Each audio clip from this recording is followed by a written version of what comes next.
So one of the really cool things about Lord of the Rings is the quality of the men in them. Like, we talk about like book boyfriends on Book Talk all of the time, but you can throw a rock in any direction in Middle Earth and Beleriand and hit a truly quality man. Aragorn, Faramir, Sam and Frodo and Merry and Pippin. Like we could go on forever.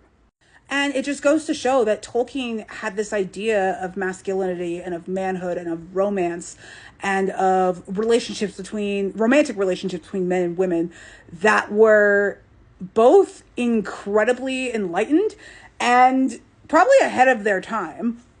And I think because Tolkien had this idea of what it meant to be a man, and he was so on the money and so correct about it, that he also knew what being a shitty man looked like. And no one embodies the epitome of the worst fucking man, of the smallest man who ever lived, than fucking Turin. I could go on about this man forever. I could roast this man into the dirt. There is a part of me that, even though like I'm a married woman, I haven't been on the dating scene in almost 10 years now.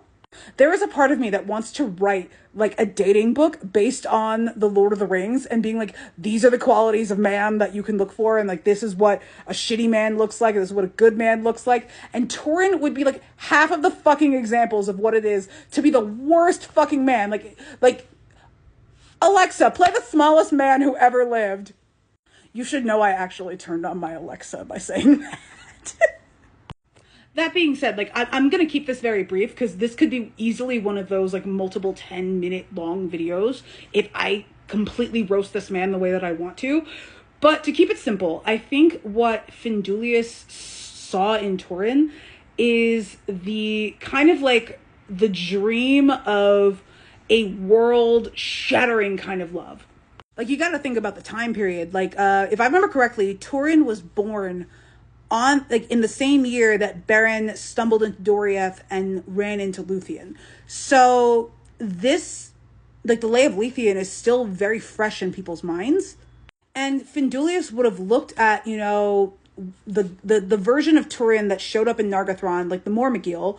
She would have looked at him and been like, that's my man, I'm gonna stick beside him. But what she didn't realize is that not every man is Beren. Not every man is good. And Turin was not a good guy.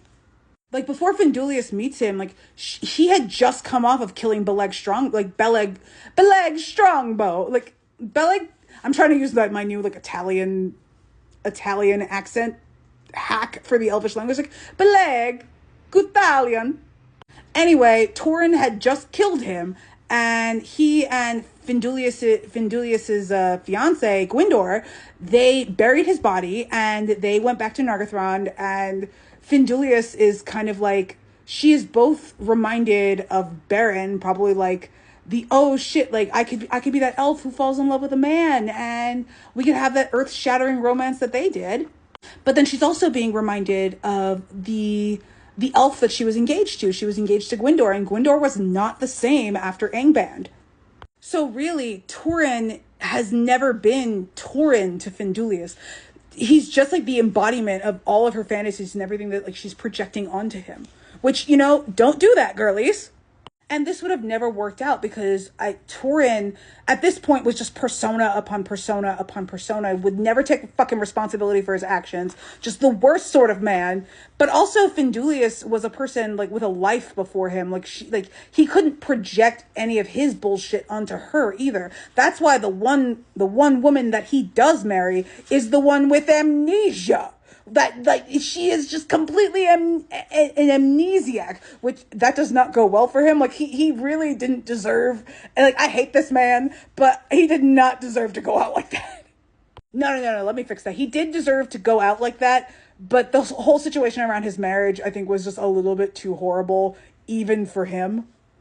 Anyway, though, fuck this man. Turin, son of Horin, is the worst. He is the absolute worst. I could go through his story and pick out everything that you could learn about like modern dating and like just the dating scene in general, and just like, this is how you weed out a man. read The Children of Hurin, and it'll be much easier to pick up shitty men in the long run. Like, can I like workshop this book and show it to people? Is there a publisher specifically for this kind of thing? I hate this man so much. He inspires me to write nonfiction.